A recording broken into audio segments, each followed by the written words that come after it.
And before this video begins, I'd just like to give an extra special thank you to my Asbantium level patrons, Chris Douglas and Fallon Cortez. Thank you for supporting the channel. It's late at night as you rush home. You didn't realise how long you had stayed out with your friends, and you know your parents must be worried.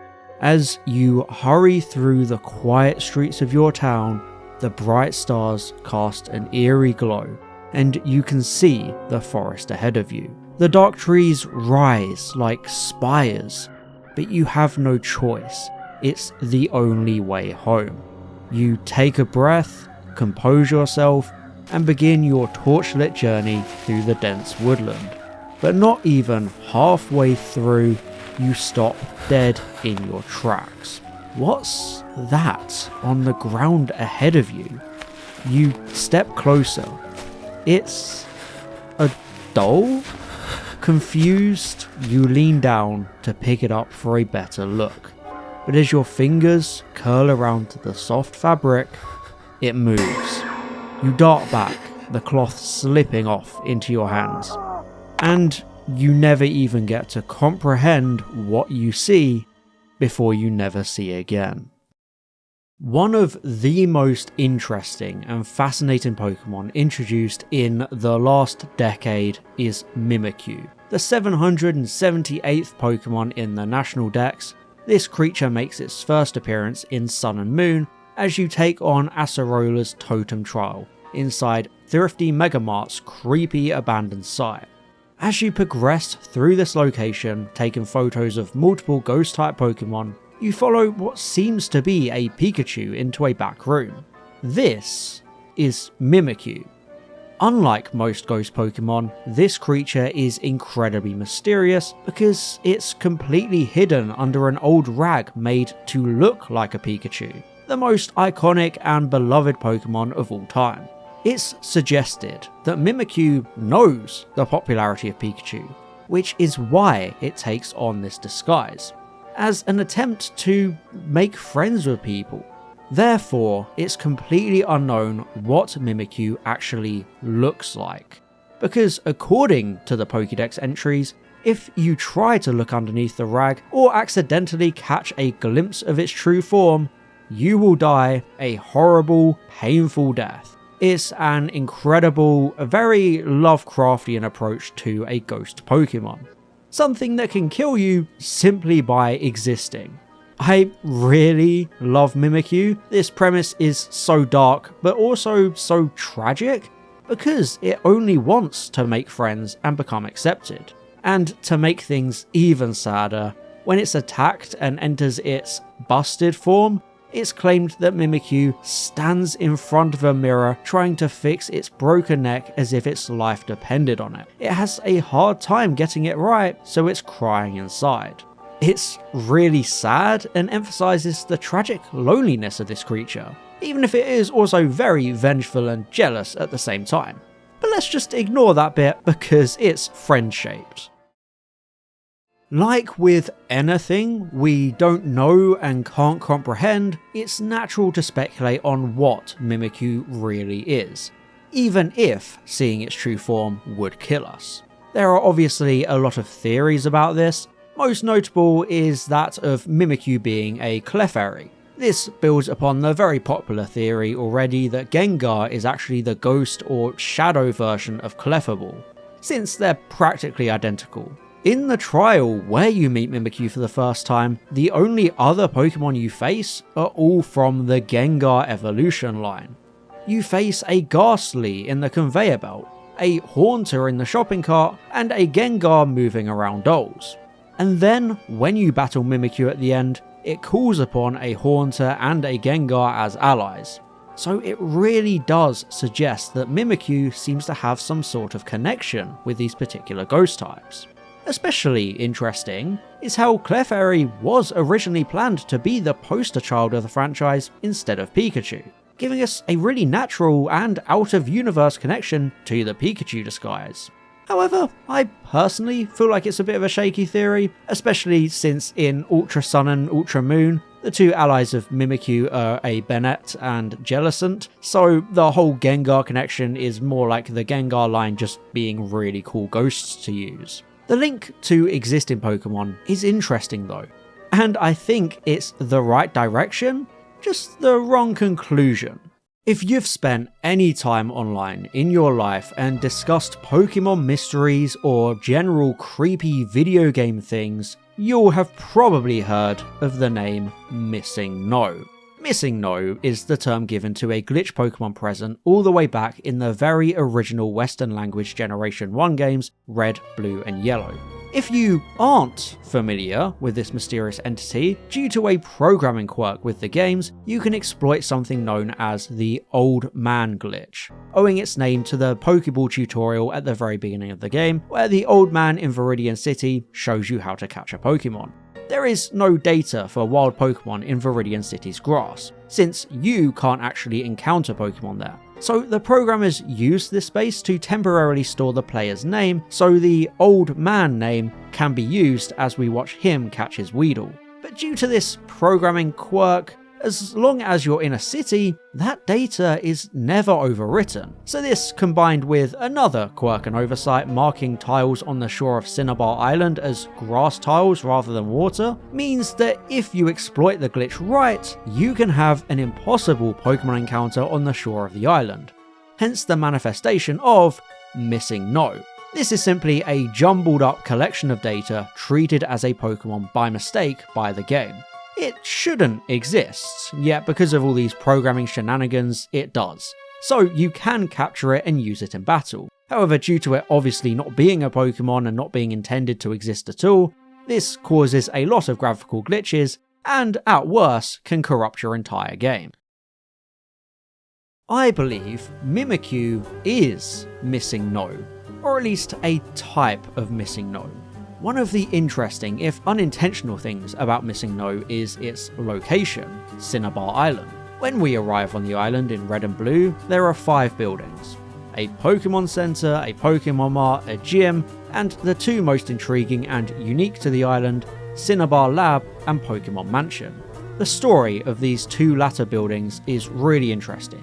The kindly old Mr. Fuji from Lavender Town having used them for research and experiments in his pursuit of the mythical Pokemon Mew.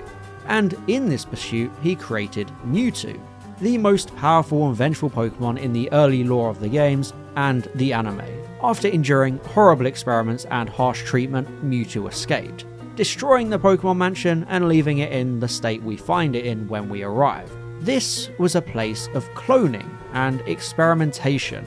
And it's clear that Mewtwo wouldn't have been the only product of Fuji's attempts at playing God. The Cinnabar Lab is credited for creating Porygon, and there's a widespread, well-founded theory that Ditto is actually a failed attempt at cloning Mew. So given Missing No appears on the very shore of this island, is it such a stretch of the imagination to think Dr. Fuji's experiments created something horrible, something unimaginable? Something so perverse and wretched that it can barely even be considered a Pokemon at all. And what if that creature escaped when Mewtwo destroyed the mansion, forever lurking on the fringes of the only island it's ever known, and once in a while showing its face to a rare trainer? Something not as many people know about is Missing No's sister, M, which carries the same sprite and is also found through the same glitch. But it has some slight differences, specifically the ability to evolve into Kangaskhan and Clefairy. So perhaps this M was an experimentation of Clefairy that went horribly wrong. When the mansion was destroyed, M escaped, and over time, maybe it found its way to Alola, where, realizing its nature as a glitch in reality itself could kill people who see it, the entity donned a rag and made a home close to its own kind. M would just want to be a normal Pokemon and be accepted.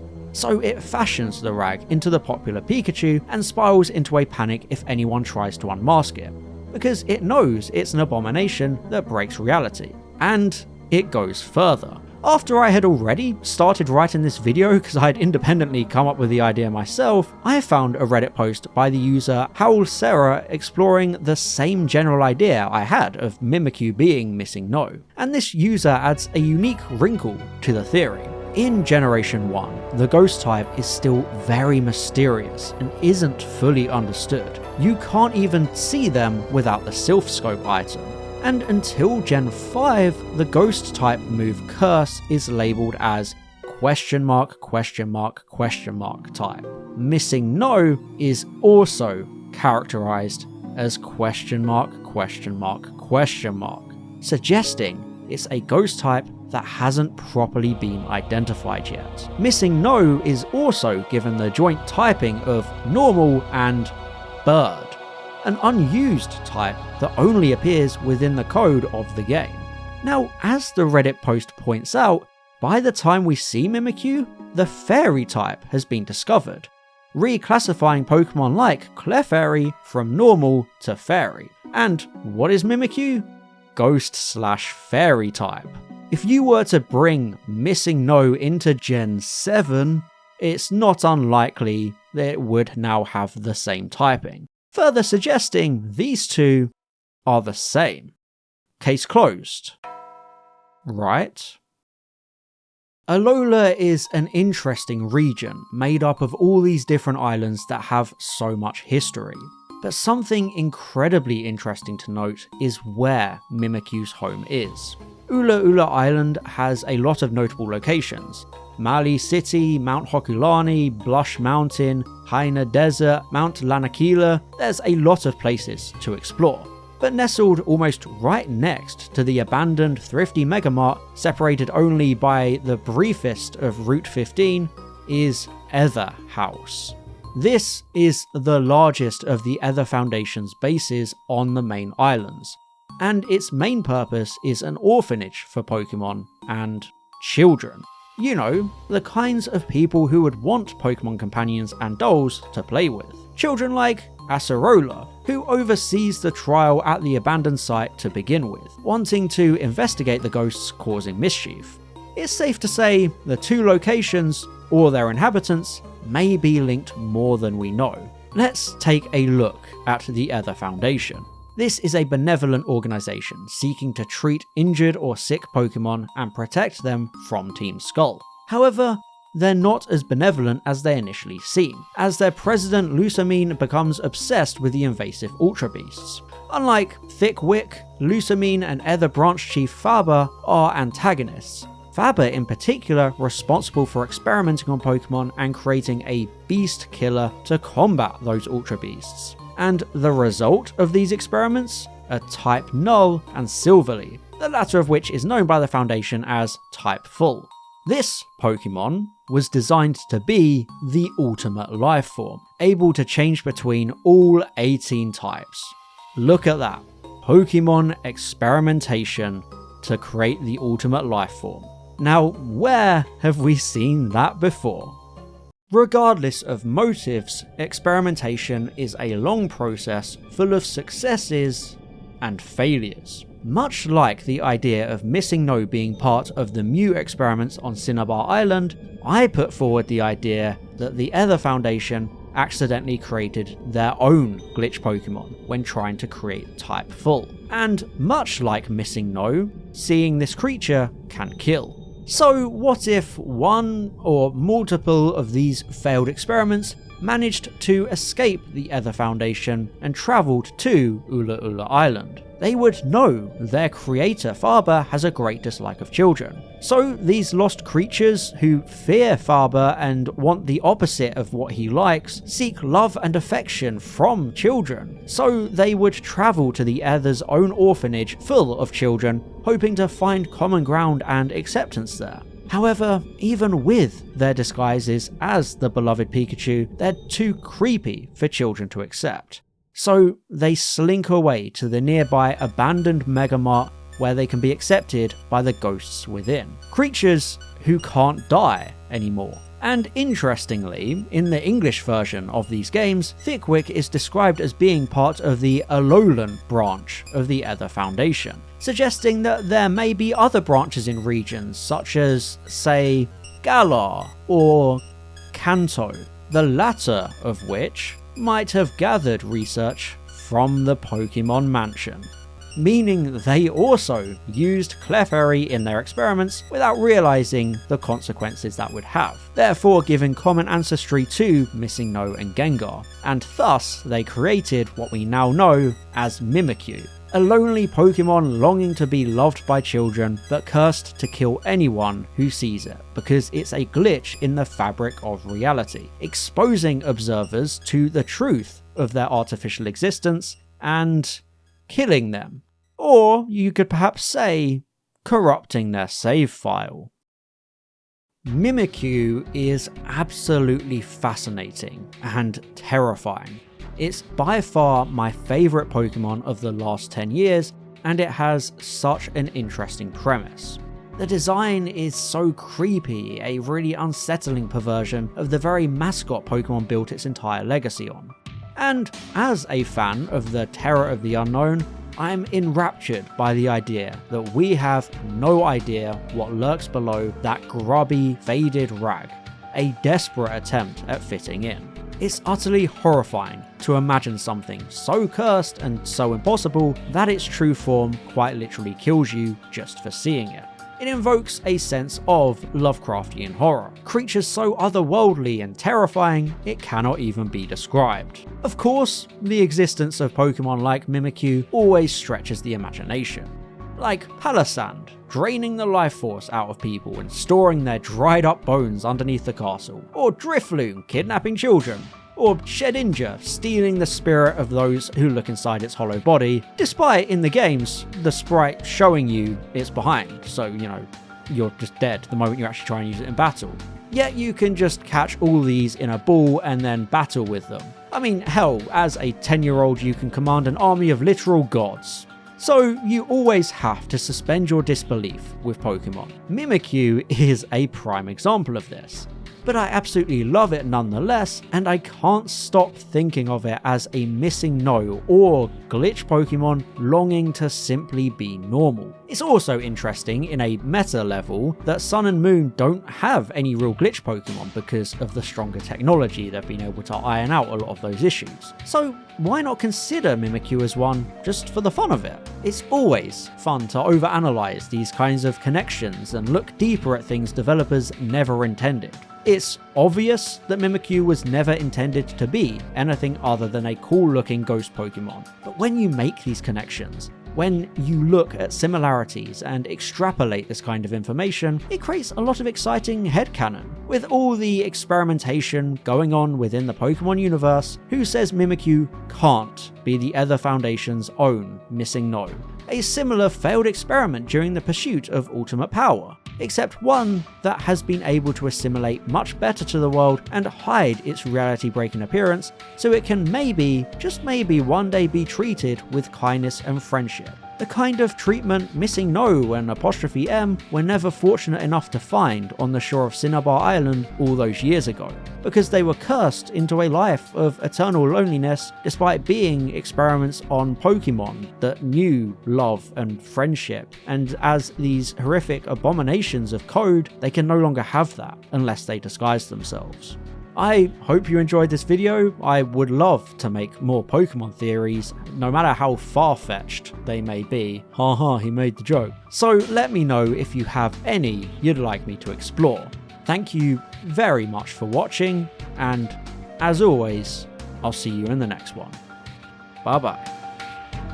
And I'd just like to give an extra special thank you to my Asbantium level patrons, Chris Douglas and Fallon Cortez, my Diamond level patron, Valtar, my Platinum level patron, Matthew Burns, and all my Gold level patrons, Ben Salmon, Daniel Shillito, and James Aluya Waterhouse. Thank you so much for your support.